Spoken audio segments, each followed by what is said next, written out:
Now let us go to practice set 1.3 question 1.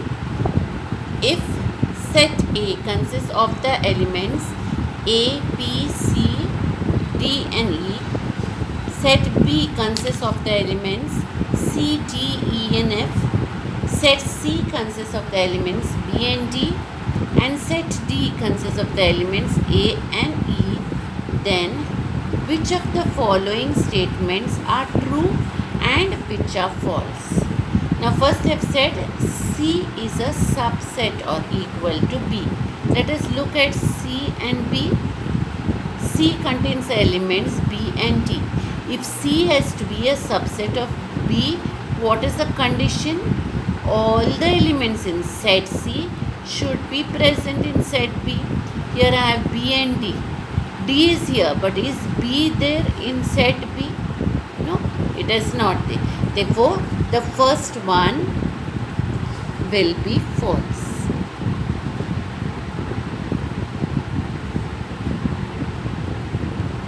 Okay, the next one, A is a subset or equal to D. Look at set A. It contains A, B, C, D, E. Look at set D. It contains A, E. They are saying A is a subset of D. Is it possible? It has here 5 elements and D has only 2 elements. So A cannot be a subset of D. Can D be a subset of A? Are both the elements which are in D in A? Yes. D can be a subset of A, but A is not a subset of D. So we write here false. What about the third one? D is a subset of B. Now see here, D contains the elements A and E. Now we have to look at B, whether it contains both the elements A and E. E is there, but A is not there. So the third one also is false.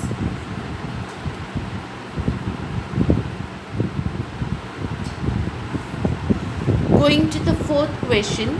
Here the fourth sub-question is D is a subset of A. So now you look here, D consists of the elements A and E. A consists of the elements A, B, C, D and E. So both these elements A and E which are in D are also in A.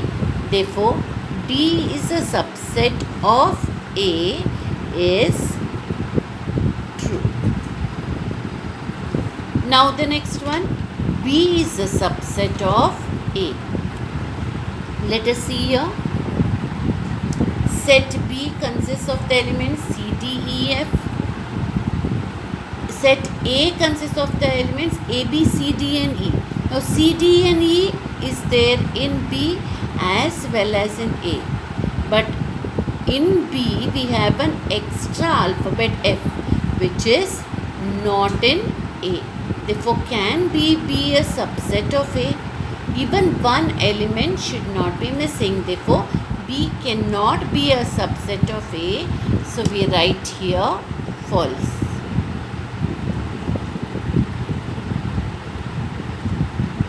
Last one, C is a subset of A. C consists of the elements B and D. A is having A, B, C, D and E. Both these elements B and D are present in set A. Therefore, C can be a subset of A. So, the last one is true.